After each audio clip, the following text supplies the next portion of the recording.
I'm Pamela Portnoy. I'm Alexa Marie Anderson. And no one's okay. Hello. Hi. We're back. We're back. We're back again. Movie night. Movie night this week is very exciting for me because we just watched my favorite movie. The Matrix.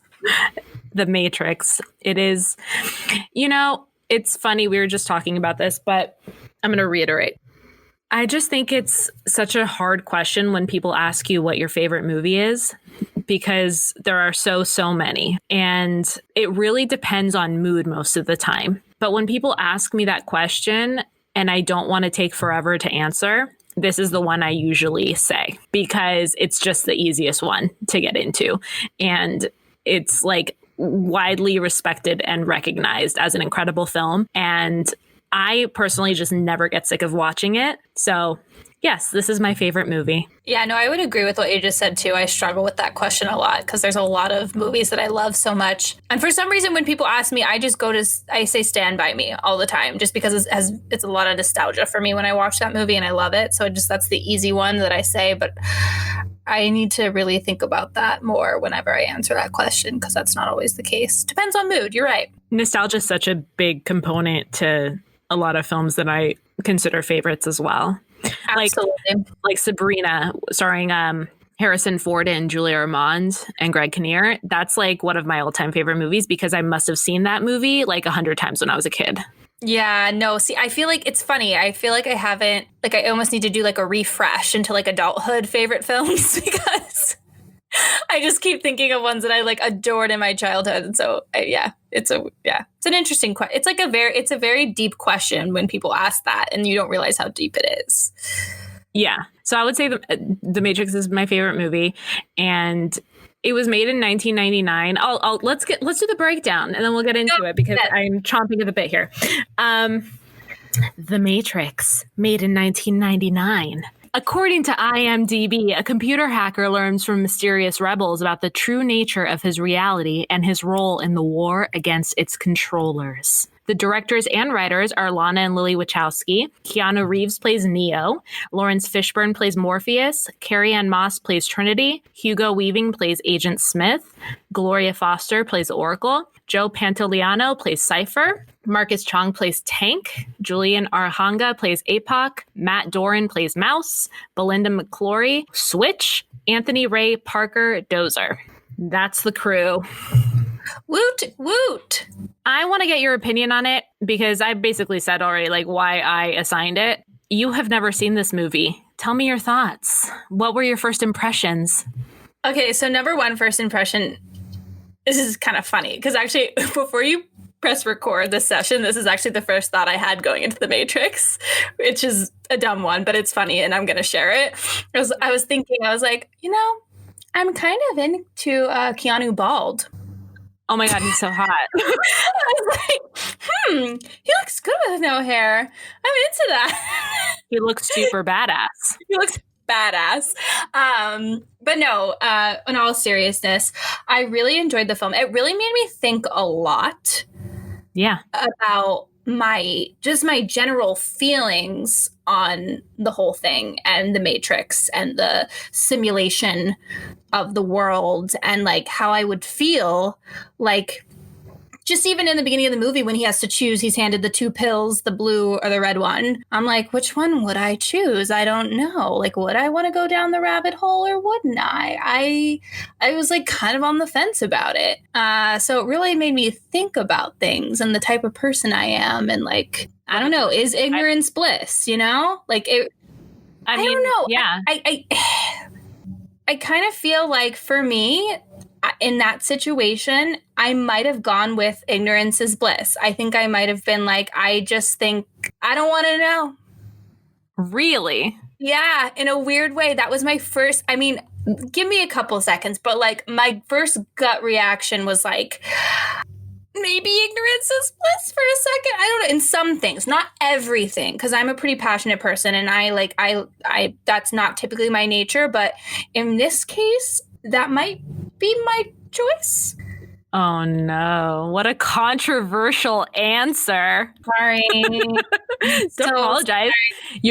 Don't apologize. You are 100% entitled to your opinion. I disagree. I 100% red pill all day, every day. I know you disagree, which is why you love this film so much. I mean, well, let's be real. If you love this film, you clearly are taking that red pill. Let's be honest. If you know what I mean. And yeah, I'm tumbling down that rabbit hole. You're going down the rabbit hole, which is a little bit scary of a rabbit hole. Like when he like pops out of that like weird like out of the pod and he's reborn. And he has all of the wires at like it's a lot. It's a lot. Very intense. Yeah. Yes. I was thinking I'd have a lot of PTSD from that. Oh, 100%. I mean, there are so many philosophies that are derived from that this movie uses in its construction. That whole question that you just posed is totally related to Plato's The Cave. You know, like this man is in this cave. He sees all the shadows on the wall and that he thinks that that's his reality, but he actually like leaves the cave and sees what reality really is. And he sees the sun for the first time and his eyes hurt. And like, I mean, Neo, when he is reborn into like the real world, his eyes hurt. He's seeing reality for the first time and he is shooketh. Yeah, it's such a fascinating, it's just the whole thing is so fascinating. And I honestly, throughout the whole film, I just kept thinking like, if I were in his shoes, what would I be doing? Like, I think that was where my mindset was at.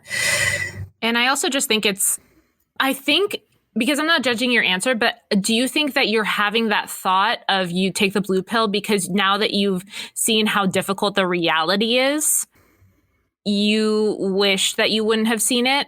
Or do you think if you had no idea what the reality was, you would still take the pill? Because for me, the curiosity would overwhelm me and I would have to find out what it was and then deal with whatever feelings of regret I might or might not have. It's tough because I'm a very curious person as well, but I also am someone that's pretty prone to like anxiety.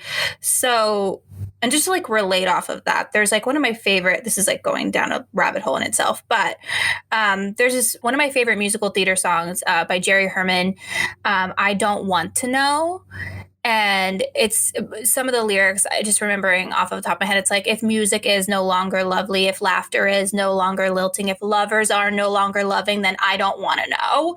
And I've always really related to that song in that retrospect because it's almost like sometimes knowing too much is almost unhealthy for my brain. You know what I'm saying? Like, it's almost like it's so overwhelming. It's so this and that. That's like, would I just be, if I'm blissfully unaware, would that be better? I think that's interesting. For me, I can totally understand that shit gets difficult. Reality is difficult. Learning things that are unpleasant. I can see the appeal of wanting to live in that ignorance is bliss kind of world, but I think I would just want more for myself. I think I would just want, it would be really hard for my mental health, but I would want to work on it and try and be better. And I think I would rather know what's real instead of living in a dream. Yeah. No, I mean, listen, to say that if like I saw the reality was an absolute shit show, maybe I would feel different, but yeah, it's a tough one. Yeah, I feel like it could go, I mean, depending on it also it depends on everyone's specific situation too. It's like if you take it out of the world of the Matrix and what that really looks like and like, you know, in what time and where and what everything is, it your opinion could change. So I don't know, it just depends. So how did you feel about what Cypher did? I knew you were going to bring this up. I mean, that's kind of why I was saying what I was saying, because I was like, oh, maybe that's not such a bad. I wasn't necessarily judging him. Okay. I sympathized with ruining everything. I really sympathize with the feelings that he had, but I cannot get on board with his actions. Well, not all of his actions. Yes, I agree with that. Yes. Yeah. But in terms of like, yeah, I know what you mean. Oh no, I totally I sympathized with the feeling of him wanting to go back because he made the decision and now he had all the information. Yeah. Right? And he's like, this isn't for me. I'm going back. Yeah. If you're going to own that. But don't let what you want to do. Right. No. Yeah. Kill people. No, I agree. He sucks.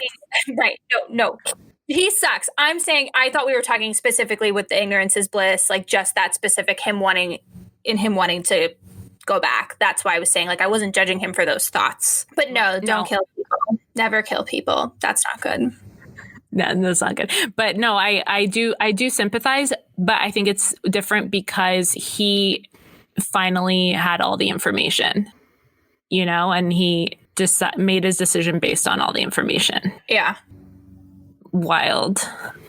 What did you think of the film's entertainment value, the fight stuff? What were your impressions? It's so interesting because this film was made in 1999 and this was a very groundbreaking film as far as the special effects and the fighting and the choreography. Yes. I want to know, watching it over 20 years later, what your impressions of it are.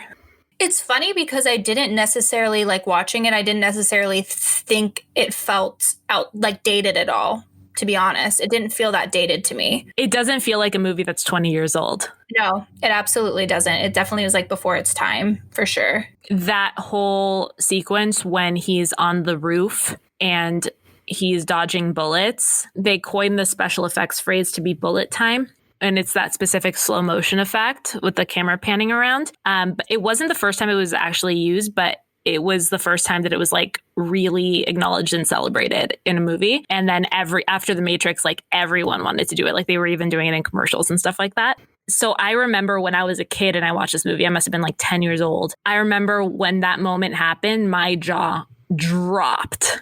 I was blown away by the effects of this film. What did you think? I mean, obviously, because I'm watching it 20 years later. So it wasn't, the shock value wasn't as prominent because I've, with the special effects that we have now, but it definitely still looked incredibly cool.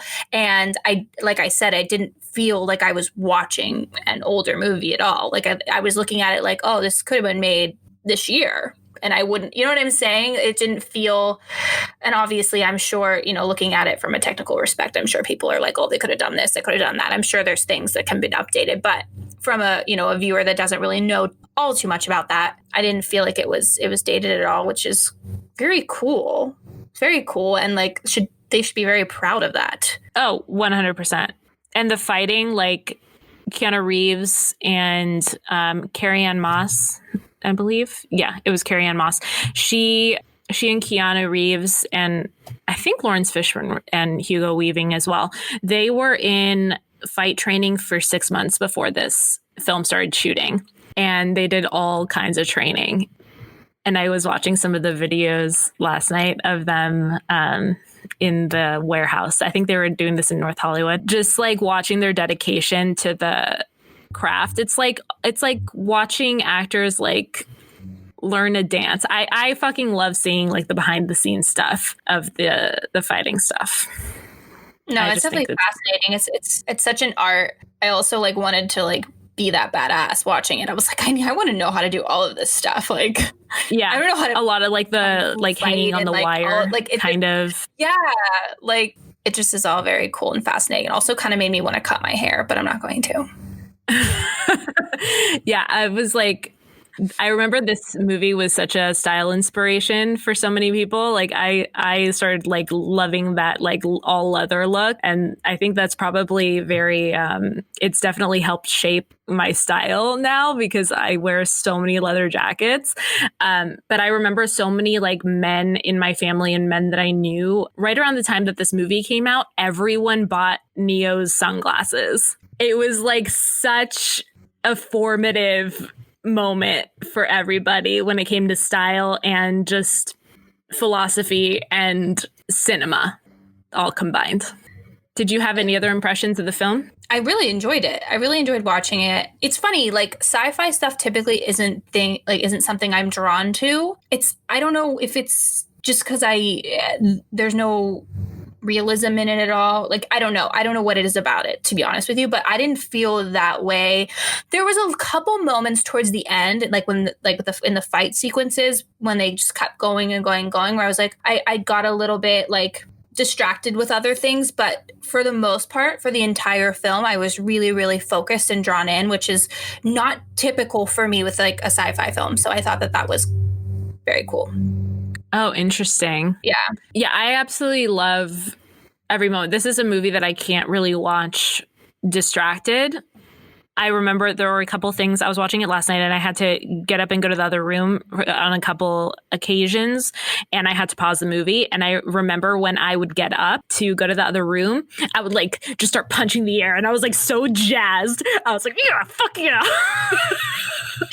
Yeah, it was very apparent as to why you chose this film, because like whenever I like think like, I don't know, like combat or fighting or like just like badass women in leather, I feel like I was like, oh, that's Pam's vibe. Like I immediately think of you and this like just like tough like demeanor and just ready to take on the world. So I definitely understand why you picked this film for sure. It had you written all over it. Thank you. That's a big compliment. Yeah. I was thinking about you when I was watching it last night because I was trying to see it through your eyes, because this is probably like the 1,000th time I've seen it. But I was thinking about you during the opening when Trinity is up in the building and agents have her surrounded, but it's like cops that haven't yet turned into agents, and the cops are talking to the agents and they're like, I think we can handle one little girl. I thought of you. I'm like, Alexa's gonna fucking love that line. I know the beginning was amazing. And then she's like running on the walls, like dodging bullets. I was like, it was like dreams come true to see. Yeah. I mean, for us, like to see you, I mean, in like superhero films, you see men, you know, doing all these crazy feats all the time. So it's just really, really invigorating to see a woman doing all of that stuff. It's just really cool. So badass. And she has so many moments. I mean, when she downloads the pilot program, he's like, can you fly that helicopter? And she's like, not yet. And she just downloads it to go fly. So fucking badass. And what's the other moment? Oh, when he's like, I'm going back in the Matrix, when he wants to go get Morpheus. And she's like, I'm going with you. And he's like, no, you're not. And she's like, I'm the ranking officer of this ship. So if I'm not going, you're fucking not going. Lays down the law. Like also that was going to be my other justification of like, okay, yes, I said like the ignorance is bliss thing, like blah, blah, blah. But I am a little jealous. I would be a little jealous of being able to just like download information into my brain. Like I need that. That was amazing. The one thing I never understood, and I probably should look into this, when he first starts training and he gets like his first download, he gets like this rush. I'm just wondering if it's like just so much information for his brain and that's the rush, or if it's just learning being the rush. I feel like it would be very satisfying. I don't know. Because it looked like he was experiencing like something otherworldly, just... Yeah, for sure. A rush of adrenaline. Well, I think it's really cool because it's like technically his body's at complete rest, right? And then they're downloading all of this info. I feel like it would be like a head rush almost, like I don't know. I think it would be a good feeling. That's what I got out of it, but I don't know. I think you have a point. Like I think that could be right. My guess, and probably some diehard Matrix fan will probably write in and correct us, but I just feel like he learned all these different martial arts, and like one of these takes many, many, many years to learn, you know? And for him to learn it in literally like 2 seconds, I would imagine does a number on your head. I would think a head rush is probably the correct way to describe it. I also wonder if like, and this is all like, we don't know, we might never know the answer to these questions, but I also like wonder if your body would feel tired at all. Like, you know what I'm saying? Like if after learning all the information, it's like, say it's something physical, like the kung fu fighting or whatever, like, I wonder if you would feel physical exhaustion in your body. Like, I don't know. Like, I wonder if it's an all over feeling. I think that's such an interesting question. I really think that's an interesting question because this is not the same thing at all, but I know you've done some like print modeling as well, but I remember every time I get a print job, I'll be like on set all day. And most of the time you just sit and then you get in front of the camera and you're not doing crazy movements. You're just posing, right? But the mental effort of thinking about the angles, how to position your body, you're physically not moving your body all that much. But I remember anytime I do that, I come home and I need to sleep for like 4 hours. It's like it's that adrenaline, I feel like, that's constantly running. Yeah. All the mental energy that you put into it, it just exhausts you. I also feel like it could also be related to like a breakup. Like every time I have a breakup, I get sick. Like my whole body goes into meltdown just because of the emotional mental toll. And this is like probably TMI, but it's true. It's draining. Whatever drains on your brain can be translated to the body, which is the whole thing of them talking about how if you die in the Matrix, you can die in real life. Or if you get hurt in the Matrix, you get hurt in real life.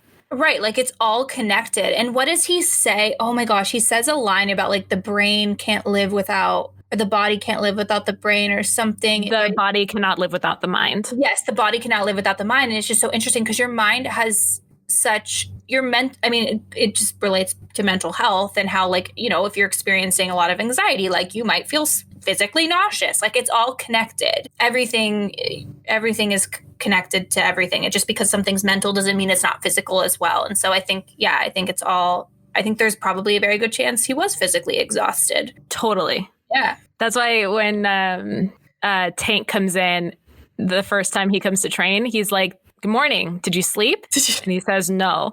And he's like, "You will tonight. I guarantee it." Exactly. Yeah. So it's like it's mental and physical. It's all intertwined. Yeah. I could go on about it. It's very fascinating. I want to get into the acting a little bit. Oh, okay. Okay. Hugo Weaving's performance. We'll get into Keanu Reeves.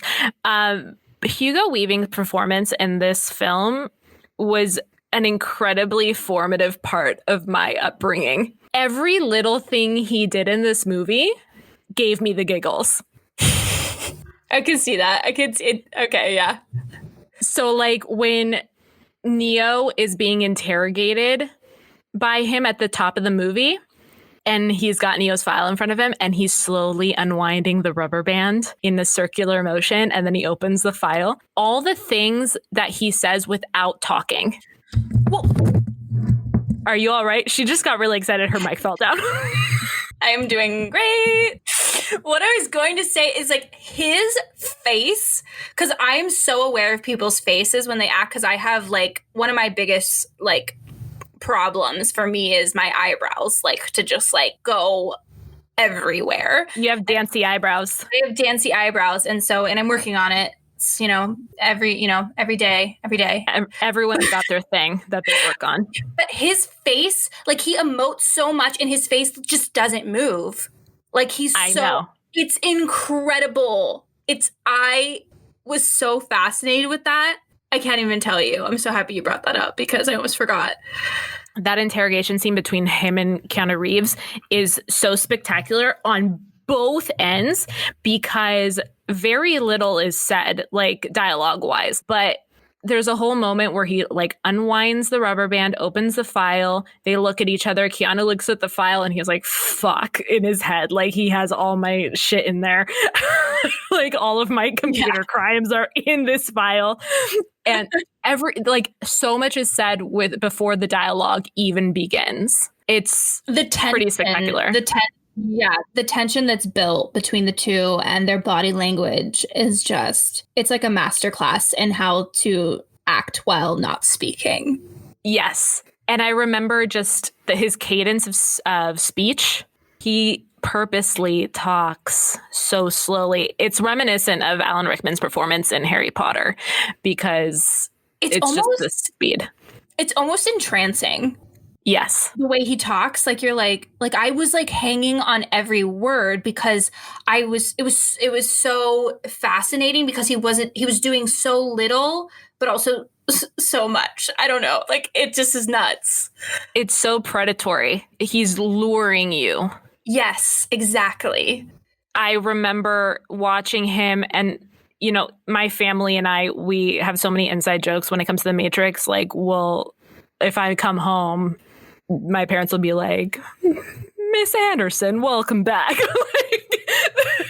the other thing. That's your last name. Yeah, it was really funny, like hearing it over and over again. They're like, Mr. Anderson. I was like, okay. You're like, is my dad here? Where's my dad? What's happening? But yeah, there's so many inside jokes. So Hugo Weaving's performance was so formative for me, just because we just talk like him all the time in my house, at my family's house.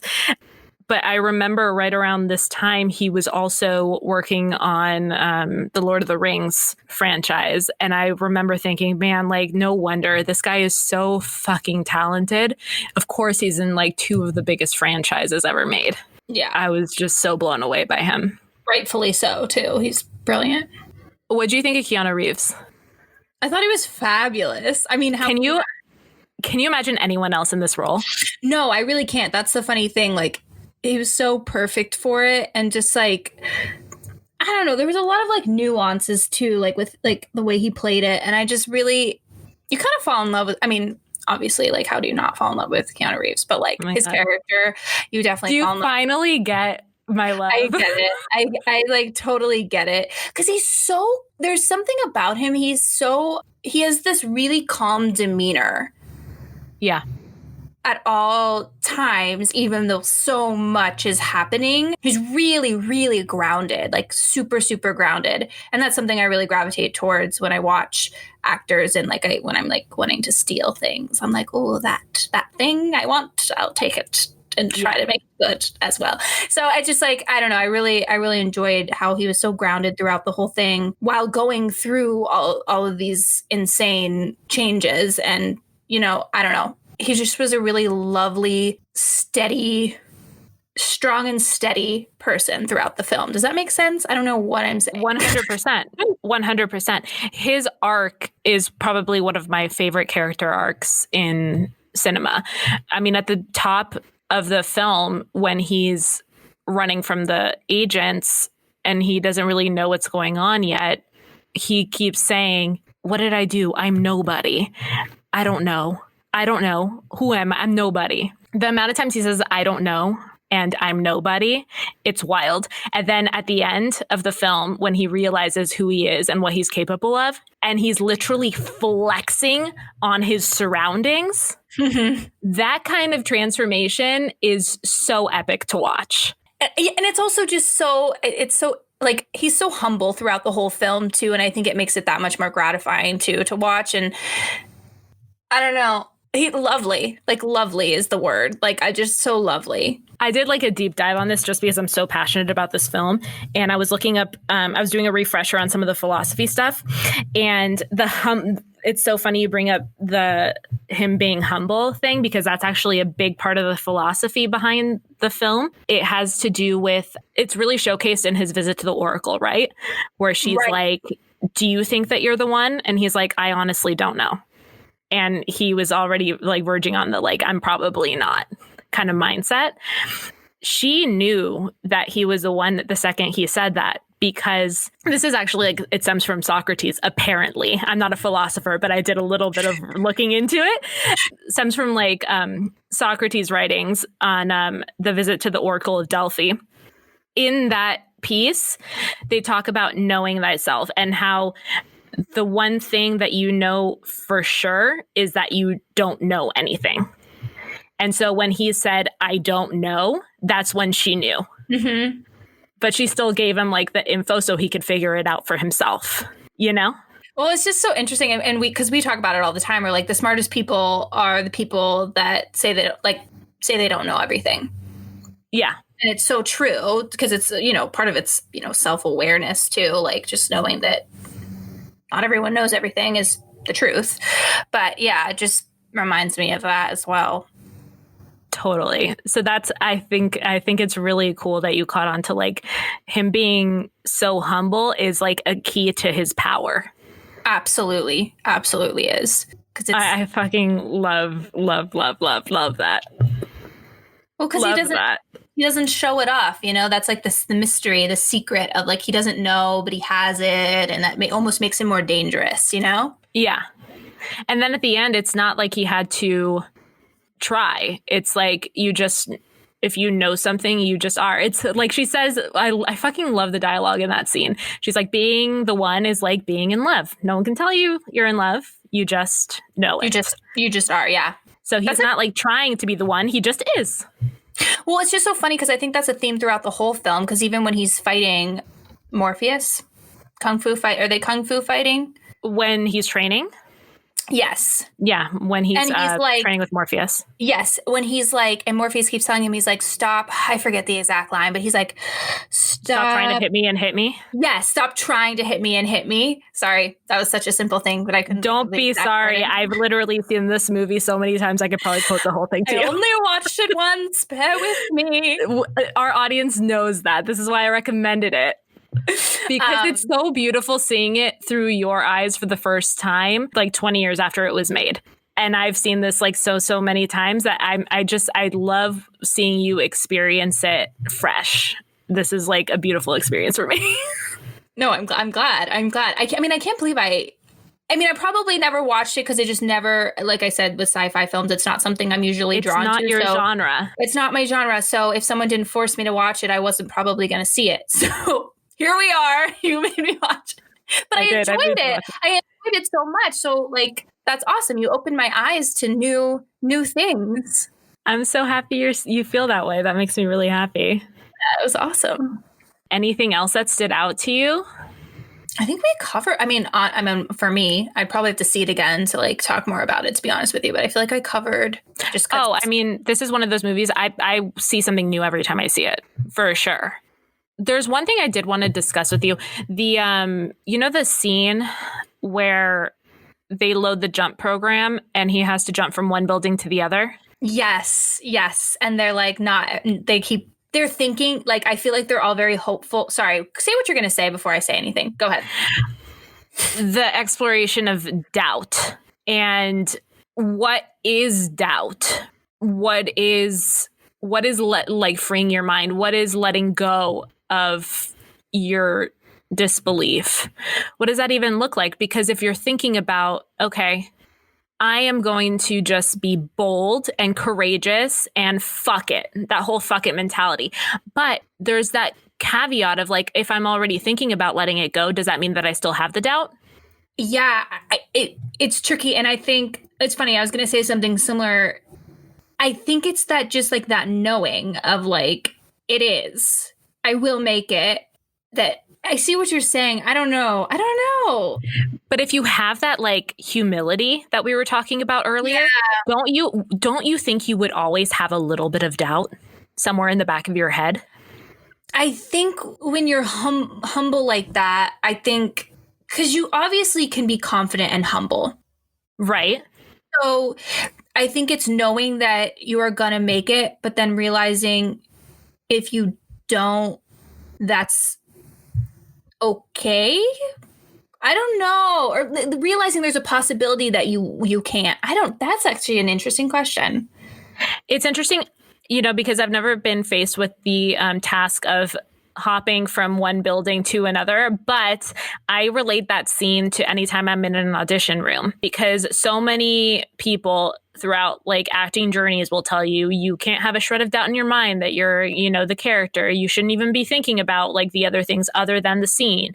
How are you not letting go of all of your self-awareness? Almost seems like a Herculean task. I feel like there's going to be a little shred of the self-awareness always lurking in the back of your head. And I really relate to that scene.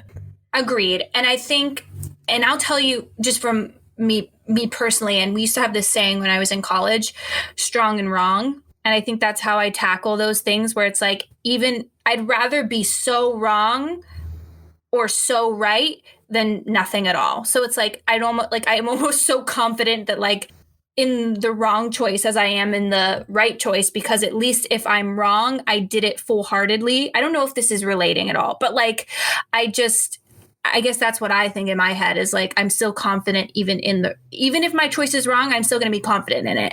Does that make sense? Like I'm still happy with it because I'm like strong and wrong is better than mediocre. Sure. I think that's totally related to this 100%. I think that's where it gets more applicable to the acting stuff versus like the literal like jumping from building to building. Which I think is hilarious about that scene. One of the many things I find hilarious about that scene is that they're in a computer program, right? So like the second they realize he's not going to make the jump, it's not like they cut out and have him try again. They have him purposely make the entire long fall down to the bouncy road. Yep. I know he like falls in. Experiencing the depth of that failure the whole way down. It kind of made me think about whenever have you ever had like a dream when you're falling? Yes, all the time. Oh my God, how scary that is. Because when you actually like hit your bed, you know what I mean? Like it just like, it reminded me of that. Your mind can play tricks on you. Yeah. I don't know. I think it's an interesting thing to think about. And I think I think the movie in general just teaches us so many great lessons in life and makes you think about how to handle certain situations. And I don't know. I just think it's a real thinker of a movie. Like it really makes you think, and it made me more self-aware. I'll say that, of how my mind processes things. And yeah. I'm glad you liked it. Are you okay? So, am I okay? Yes. I'm like highly emotional these days. I'm not ashamed to admit it. I don't know why I would be ashamed to admit it, but no, I'm definitely not. With everything going on, it's a lot to take in. And I have most of the time I'm pretty okay because I've like fallen into kind of a nice rhythm, and I have a lot to do. But then something will catch me off guard and I get really emotional. And I think the lack of sleep isn't helping that necessarily. But for the most part, I'm okay. And I'm happy we got to talk about The Matrix. That like made my day. It's my favorite. And I literally can go down the rabbit hole literally with this film. It was really fun. I'm glad we did this one. I was like hesitant because I was like, I don't know if I'm gonna... I was like, I feel like I'm going to disappoint Pam because like, what if I don't like it? Because I was nervous about the sci-fi. I was thinking about that before we logged in. I was like, oh my God, what if she didn't like it? But I feel like this is widely regarded as... I've never talked to anyone that didn't like this movie. It's so entertaining and it's so thought-provoking. And even though it was 1999, I still think it holds up. Absolutely. The special effects are still really good. And the actors are spectacular. It's just a really fun watch. So I did think, oh, what if she doesn't like it? But I was like, no, she'll like it. I mean, typically it's pretty hard for me to not find anything good about a film. You know, you can usually draw something positive about it. But no, I was very pleasantly surprised and pleased with how much I enjoyed it, to be honest. Yay. Are you okay? What? I was going to say I'm not a zombie. Yay. Yay. Am I okay? I mean, no, I'm definitely, I'm sure everyone is, I feel like a lot of people are doing this too, because I see people on social media being like, I'm eating everything, but like, I am really eating everything. That's not bad. Honestly. What are you eating? Like, you name it, I've eaten it. Like, like cake, cookies, M&M. I was even drinking, I never drink soda, and I am drinking like soda. Like, I don't know what's going on. No one's okay. Last night I had pizza, I had a sandwich, I had cake at one point. I was eating M&Ms. Like, I just am eating so much food. I mean, I get in my daily, workout routine. So thank God. Today I tried to make something healthy-ish because I was like, oh, I should drink a smoothie. I made a cinnamon roll smoothie. It was so good. Sorry? Yeah. How does that work? Okay, so I found Last week you gave us the whipped coffee recipe. I know. So let's hear the cinnamon roll smoothie. I'm ready. Okay, so it is, I can even tell you the exact measurements probably because it's in my mind. It has a half a cup of rolled oats, 3/4 of a cup of plain Greek yogurt, a cup of almond milk or coconut milk. I used coconut milk and it was completely fine. 1 whole banana. It's supposed to be frozen. Mine was not frozen, but I just put some crushed ice and it was fine. 1/2 teaspoon of vanilla, 1 tablespoon of brown sugar. That's it. I mean, there's no kale in it, but that doesn't sound awfully unhealthy. No, it's not that. The thing was, I was like craving something. Like I wanted it to still be like tasty. I saw the recipe on Pinterest and I was like, I'm going to try this out and see what it tastes like just as is. And then maybe I can add some like, you know what I was actually thinking, Pam? It has cinnamon in it. I forgot this part. It has cinnamon in it. So kind of nice. Duh, cinnamon roll. Yeah. Cinnamon. But I was thinking if you add peanut butter to it and some spinach, it would taste like the green Nutty Buddy from Whole Foods. Oh, nice.